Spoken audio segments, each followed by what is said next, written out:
Today, I'll be discussing with you the different types of punishment. Yeah, these are actually the different types of punishment which are given in a different countries and are a concept of discussion always among ethicists and moralists and among lawmakers with regard to punishment.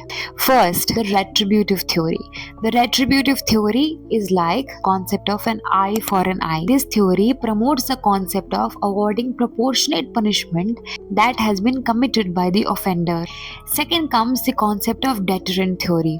Deterrent theory, as the name itself suggests, is to deter you from committing any kind of crime. It is by making the punishment as severe as it can be.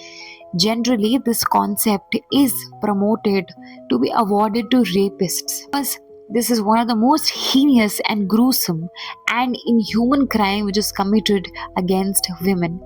Third comes the concept of reformative theory.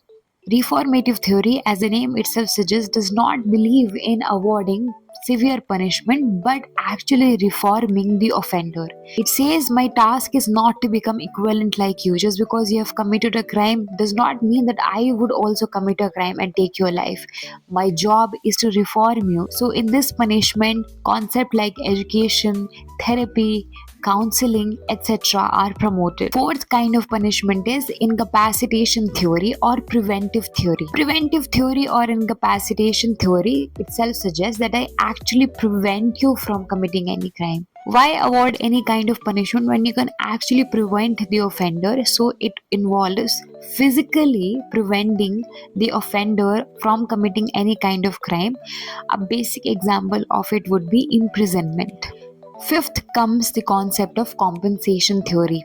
So, in this theory, the offender actually compensates the victim. And the last theory is the utilitarian theory, which is equivalent to the concept that was propounded by J.S. Mill, utilitarianism, which talks about the greatest happiness principle.